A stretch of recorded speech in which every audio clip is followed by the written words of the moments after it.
Students, welcome back to my YouTube channel Ashu hack math. आज हम इस वीडियो में क्लास 10th मैथ जो यूनिट 6 जो कि ट्राइंगल्स हैं उसका थ्योरम 6.3 करेंगे। हमारा थ्योरम 6.3 क्या कह रहे हैं, इफ़ इन टू ट्राइंगल्स, अगर दो ट्राइंगल्स में कोरस्पॉन्डिंग एंगल्स आर इक्वल, अगर उसके कोरस्पॉन्डिंग एंगल इक्वल हैं, then their corresponding sides are in the same ratio और प्रोपोर्शन, तब उसके जो कोरस्पॉन्डिंग साइड्स होंगे वो क्या होंगे, सेम रेशियो में होंगे या प्रोपोर्शन में होंगे। अगर सेम रेशियो प्रोपोर्शन में हमने प्रूव कर दिया तो हमारे जो जो दो ट्राइंगल हैं वो क्या होंगे, आपस में सिमिलर ट्राइंगल होंगे, hence the two triangles are similar. ठीक है, थ्योरम को हमने पढ़ लिया। अब थ्योरम के अकॉर्डिंग हमें क्या प्रूव करना है और क्या गिवन है हम वो देख लेते हैं। गिवन क्या है, दो ट्राइंगल्स हैं, मैंने एक ABC ट्राइंगल लेट कर लिया और एक DEF ट्राइंगल लेट कर लिया। ठीक है, उनके कोरस्पॉन्डिंग एंगल्स क्या है, इक्वल है। तो मैंने A को D के इक्वल मान लिया, B को E के इक्वल मान लिया और C को F के इक्वल मान लिया। क्यों? क्योंकि उनके कोरस्पॉन्डिंग एंगल हमें क्या दे रखे हैं, गिवन है, इसलिए मैंने A को D के इक्वल माना। ठीक है, तो हमारा जो A का जो कोरस्पॉन्डिंग एंगल क्या हो जाएगा, D, वो क्या है, इक्वल है। ऐसे B का कोरस्पॉन्डिंग एंगल क्या है, एंगल E, वो हमारा इक्वल है।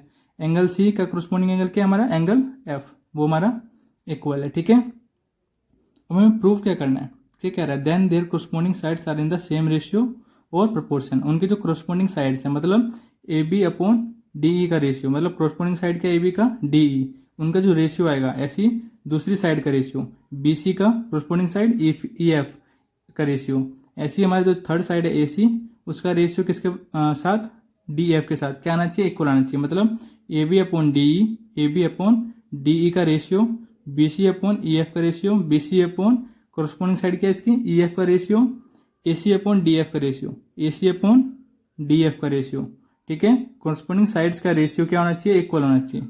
ये हमें प्रूव करना है। अगर ये हमारा इक्वल प्रूव हो गया तो हम कह सकते हैं जो दो ट्राइंगल है वो सिमिलर है। कौन सी क्राइटेरिया बेस पे, एंगल क्राइटेरिया बेस पे। ठीक है, कौन सी बेस पे, यहाँ पे एंगल क्राइटेरिया रूल लगेगा। ठीक है, अब हम सोल्व करने से पहले हमें कुछ कंस्ट्रक्शन भी करनी पड़ेगी इसमें। ठीक है, तो हम DE के ऊपर एक पॉइंट P ड्रॉ करते हैं। P को इस तरीके से ड्रॉ करना है, जो AB की लेंथ है और जो DP की लेंथ है वो इक्वल आनी चाहिए। ऐसे सिमिलरली एक Q पॉइंट DF के ऊपर हमें ड्रॉ करना है। ठीक है, और इसमें भी Q पॉइंट ऐसे ड्रॉ करना है जो DQ की जो लेंथ आएगी वो AC के बराबर होना चाहिए। ठीक है, फिर इनको क्या करना है, ज्वाइन करना है। ठीक है, ये हमारा कंस्ट्रक्शन का पार्ट हो गया। ठीक है, हमने कंस्ट्रक्शन में क्या किया वो हम अब लिख लेते हैं। ठीक है, ड्रॉ P ऑन P किस P पॉइंट हमने किस साइड्स ऑफ ट्राइंगल पे किया, DE साइड के ट्राइंगल पे किया। ठीक है, P on DE and Q point on and Q on DF। ठीक है, DF पे हमने ड्रॉ कर लिया। सच दैट, कैसे ड्रॉ किया उनको, सच दैट जो हमारा जो DP का लेंथ है वो AB के इक्वल है। ठीक है, जो हमारा DP है वो किसके इक्वल है, AB के इक्वल, एंड जो हमारा DQ है वो किसके इक्वल है, AC के इक्वल है। DQ किसके इक्वल है, AC के इक्वल है। ठीक है, हमने ऐसे ज्वाइन किया, मतलब ऐसे हमने जो पॉइंट लोकेट किया है DE के ऊपर। ठीक है, P पॉइंट को। अब हम क्या करते हैं, इन जो P और Q पॉइंट इनको हमने ज्वाइन कर देते हैं। एंड क्या करना है हमें, and join P and Q। ठीक है, या ऐसे लिख लो, इसको काट के ज्वाइन PQ, ऐसे लिख लेना आप। ठीक है, इतना हमारा कंस्ट्रक्शन हो गया। अब हमें प्रूफ इसका देखते हैं। प्रूफ करने से पहले हमें, मैं आपको ये बताता हूँ, प्रूफ करने से पहले हमें क्या हमारा जो पर्पस रहेगा, पहले क्या प्रूफ करेंगे ताकि हमारा जो प्रूफ करना है वो हमारा प्रूव हो जाए। देखो, अगर हमारे इसमें मेन मोटिव क्या रहेगा, प्रूफ करने से पहले हम PQ को EF के पैरेलल शो करेंगे। अगर हमारा PQ लाइन EF के पैरेलल हमारा शो हो गया तो हमारा ये भी हम इसको प्रूव कर सकते हैं। हमारा देखो, इसको हम जब भी प्रूव कर सकते हैं जब हमारा PQ EF के पैरेलल आएगा। वो कैसे होगा वो मैं आपको दिखाता हूँ। हमारा मेन पर्पस क्या रहेगा, पहले जो PQ लाइन है उसको EF के पैरेलल शो करना। तो शुरू करते हैं। एक ट्राइंगल मैं ABC ले लेता हूँ, इन ट्राइंगल एक ABC ट्राइंगल ले लेता हूँ मैं, और एक ट्राइंगल में ले लेता हूँ DPQ। ठीक है, एक ट्राइंगल मैं ले लेता हूँ DPQ। इन दोनों ट्राइंगल को पहले क्या करना है, हमें कोंग्रुएंट प्रूव करना है। कोंग्रुएंट हम 4 क्राइटेरिया रूल से प्रूव कर सकते हैं। कौन कौन से? Side side side, side angle side, angle angle angle and angle angle side. आपने 9th क्लास में पढ़ा होगा। कोंग्रुएंट हम इन 4 क्राइटेरिया रूल से हम प्रूव कर सकते हैं। तो हम इसमें साइड एंगल साइड का यूज़ करेंगे। कैसे? देखो, हमारा जो AB है, जो AB लेंथ है वो किसके इक्वल है? DP के इक्वल है ना, हमने कंस्ट्रक्शन से ड्रॉ किया। ऐसे हमारा जो AC लाइन है, AC वो किसके इक्वल है? DQ के इक्वल है ना, DQ के इक्वल है ना, ये भी हमने कंस्ट्रक्शन से ड्रॉ किया है। ठीक है। और जो हमारा एंगल A है, और एंगल A किसके इक्वल है? हमें गिवन है ना एंगल D के इक्वल है। तो एंगल A किसके इक्वल है? एंगल D के इक्वल है। ठीक है। ऐसे हमारा एंगल B किसके इक्वल है? E के इक्वल है। तो हमारा एंगल B है वो E के इक्वल है ना। और C किसके इक्वल है? F के इक्वल है। C किसके इक्वल है? F के इक्वल है। ठीक है, ये हमें गिवन था। ठीक है, अब हम इस side angle side, side angle side, इन दोनों का साइड एंगल साइड क्या सेम है, तो हम इसको इक्वल दिखा देते हैं। तो हम क्या कहेंगे, जो हमारा AB है वो किसके इक्वल है? DP के इक्वल है ना, DP के इक्वल है। कैसे? By construction. ठीक है, बाय कंस्ट्रक्शन से हम ये इक्वल दिखा रहे हैं ना। कंस्ट्रक्शन में हमने ड्रॉ किया था, ये DP को AB के इक्वल ड्रॉ किया था ना, बस वहीं से लिखा है। ठीक है, अब जो हमारा एंगल A है वो एंगल D के इक्वल है ना, सॉरी ये मत देखना, एंगल D ऊपर लिखा है हमने। ठीक है, जो हमारा एंगल A है वो किसके इक्वल है? एंगल D के इक्वल। कैसे? ये हमें गिवन है ना, ये हमें क्या है? गिवन है। अब हमारा जो तीसरा साइड, जो दूसरा साइड है AC, वो किसके इक्वल है? DQ के इक्वल। ये भी हमने क्या किया कंस्ट्रक्शन से, AC किसके इक्वल है? DQ by construction. ठीक है, हमने कोंग्रुएंट प्रूव कर दिया ना साइड एंगल साइड के बेस पे। ये side angle side, side angle side के मतलब side angle side, side angle side दोनों आपस में इक्वल है। तो हम क्या कह सकते हैं, जो हमारा जो ट्राइंगल है ABC वो DPQ के क्या है? कोंग्रुएंट है। सो ट्राइंगल ABC क्या हमारा, ये हमारा कोंग्रुएंट का सिंबल होता है। ठीक है, कोंग्रुएंट को दिखाने का सिंबल वो किसके कोंग्रुएंट है? DPQ ट्राइंगल के, DPQ। ठीक है, कौन सी क्राइटेरिया रूल से? By side angle side rule से, बाय SAS रूल। ठीक है, इतना हो गया। अब हमें क्या करना है, इस कोंग्रुएंट ट्राइंगल का यूज़ करके हम कुछ एंगल्स इक्वल दिखाएंगे। देखो, ये जो ट्राइंगल है और जो बड़े ट्राइंगल का जो स्मॉल ट्राइंगल है ऊपर, वो क्या हो गए? कोंग्रुएंट हो गए। अगर कोंग्रुएंट होते हैं तो हमारी जो साइज और शेप है, सारी चीज़ क्या होती है? इक्वल होती है। साइज मतलब जो उनकी लेंथ होगी साइड की वो भी इक्वल होगी, और शेप में हमारा एंगल डिसाइड करता है जो कि वो भी इक्वल होगी। तो हम क्या कह सकते हैं, जो एंगल B है वो P के इक्वल होगा और एंगल C Q के इक्वल होगा। क्यों? कोरोस्पोंडिंग पार्ट ऑफ किसका? कोंग्रुएंट ट्राइंगल का। ठीक है, तो यहाँ पे हम क्या कह सकते हैं, हेयर जो हमारा एंगल B है वो किसके इक्वल होगा? एंगल P के। क्यों? क्योंकि CPCT है हमारा। क्या है CPCT? मतलब corresponding part of congruent triangle. ठीक है, corresponding part of congruent triangle. Congruent triangle का जो कोरोस्पोंडिंग पार्ट है वो हमेशा इक्वल होता है। ठीक है, ऐसे सिमिलरली हमारा जो C एंगल है वो Q के इक्वल होगा। ठीक है, जो C हमारा किसके इक्वल है? एंगल Q के, ये भी CPCT से इक्वल हो जाएगा। ठीक है, अब हम देखो, जो एंगल B है वो P के इक्वल है ना, और हमें गिवन क्या था, जो एंगल B है वो E के इक्वल भी है। मतलब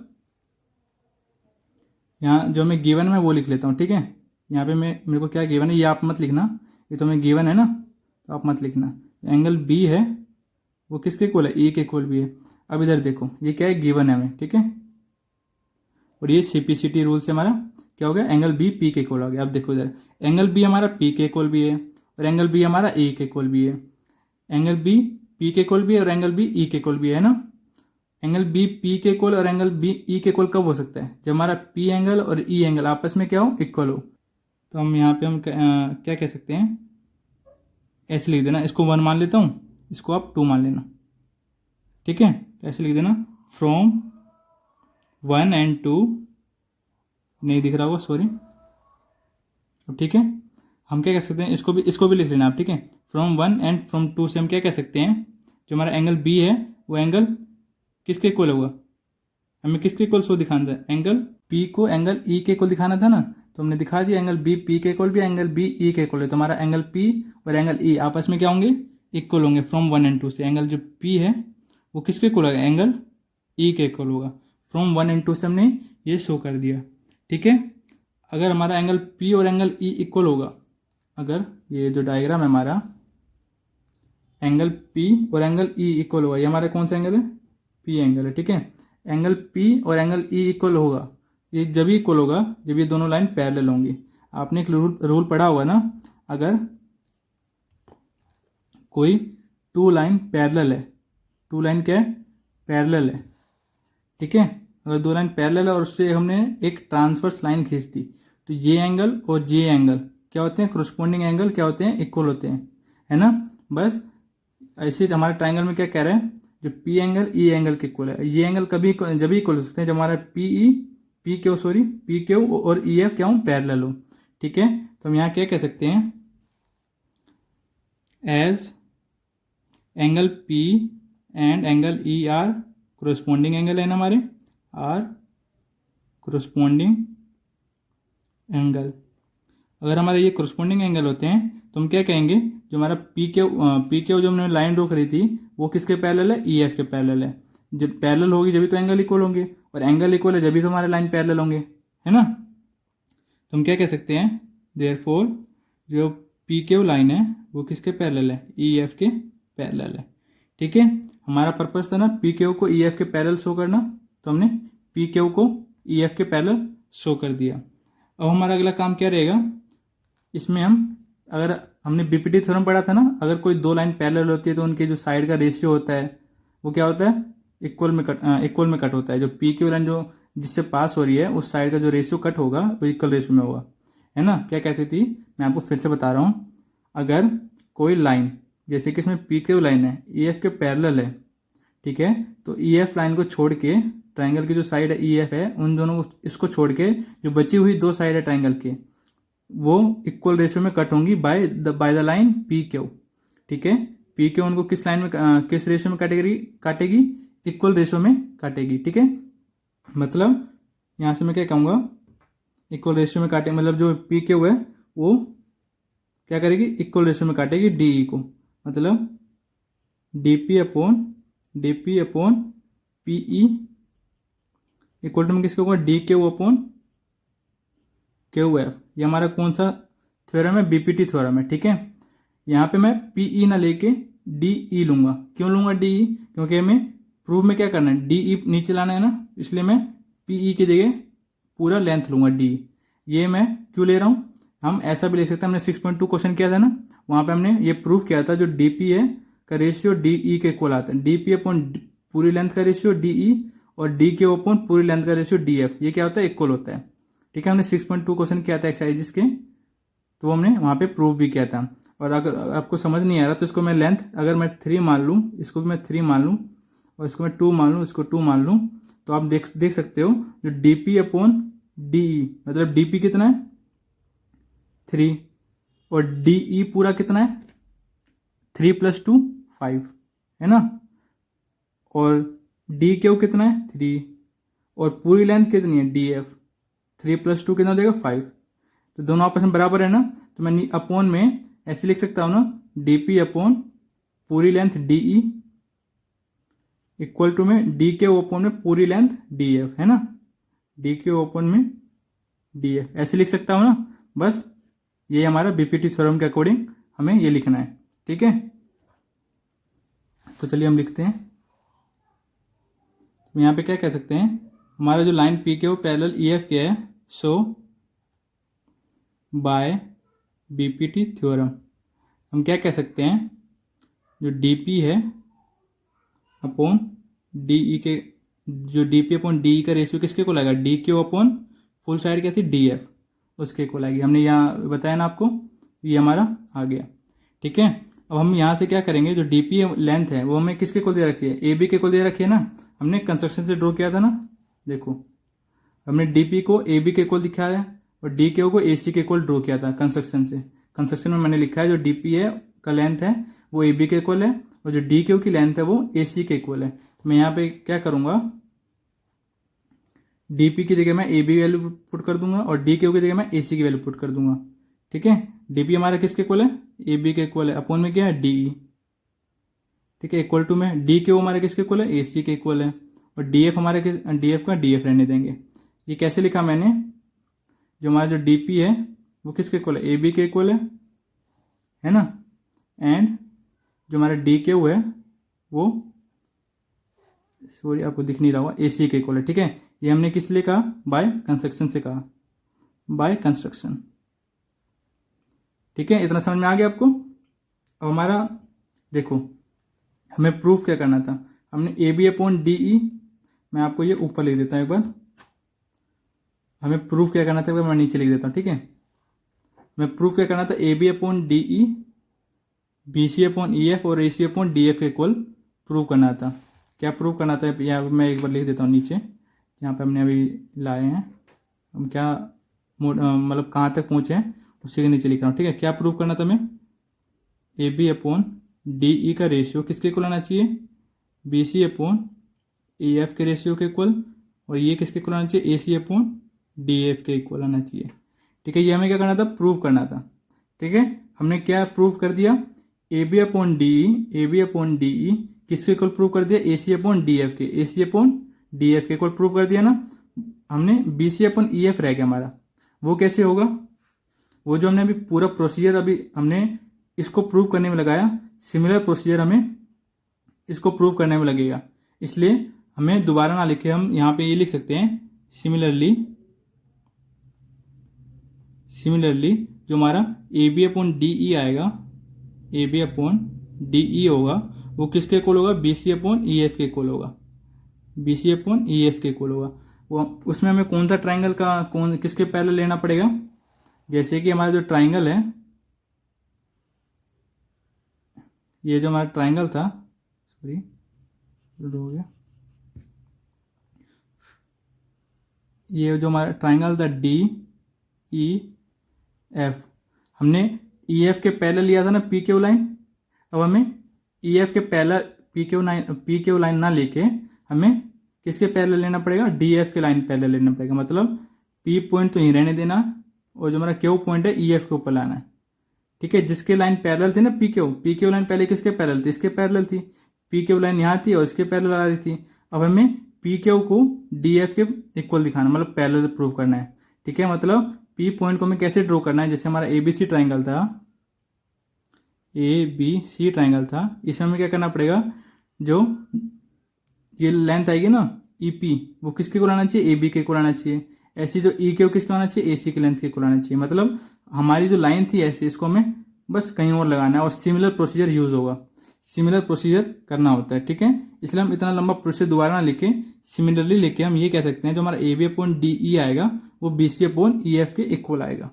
ठीक है, और आपको भी बोर्ड में यही करना है, सिमिलरली लिख के ऐसे दिखाना है, ना कि पूरा प्रोसीजर करने लग जाओ। ठीक है, तो यहाँ पे हम क्या कहेंगे, जो A B upon D E है वो किसके इक्वल आ रहा है, B C upon E F के इक्वल आ रहा है ना। और यहाँ से हमारा एक तो ये आ गया, इसको मैं थर्ड मान लेता हूँ, एक तो हमारा ये आ गया, इसको मैं फोर्थ मान लेता हूँ। अब देखो A B upon D E A C upon D F के इक्वल भी आ रहा है, A B upon D E B C upon E F के इक्वल भी आ रहा है। मतलब जो A B upon D E A C upon D F के इक्वल भी है और B C upon E F के इक्वल, मतलब ये जो तीनों हैं वो आपस में इक्वल है। तो हम यहाँ से क्या लिख सकते हैं, from 3 and 4 A B upon D E किसके इक्वल आएगा हमारा, B C upon E F के इक्वल भी आएगा और A C upon D F के इक्वल भी आएगा, है ना। तो हम यहाँ पे क्या कह सकते हैं, ये जो तीनों साइड आ गई हमारी इक्वल आ गई ना, तो यहाँ पे हम क्या कहेंगे, हैंस अगर तीनों साइड का ratio A B upon D E B C upon E F और A C upon D F का रेशियो इक्वल आ जाता है तो हम क्या कह सकते हैं, हैंस हमें थ्योरम में भी कह रहा है अगर कोरस्पोंडिंग साइड का रेशियो इक्वल आ जाता है तो वो जो दो ट्राइंगल है वो आपस में क्या होंगी, सिमिलर होंगे। A B C similar to triangle D E F. ठीक है, ये सिमिलर का साइन है। ठीक है, क्या होंगी, A B C D E F के सिमिलर होगी। ठीक है, तो यहाँ पे हम क्या लिखेंगे, हैंस प्रूव्ड। ठीक है, आशा करता हूँ आपको ये जो थ्योरम है समझ में आई होगी, उसका प्रूफ समझ में आया होगा। अगर आपको ये थ्योरम समझ में आती है और वीडियो हमारा अच्छा लगता है तो लाइक शेयर एंड सब्सक्राइब जरूर करें, और अपने क्लासमेट के साथ भी ये वीडियो जरूर शेयर किया करें ताकि उनको भी हमारा पढ़ाया हुआ समझ में आ सके। Thank you for your support.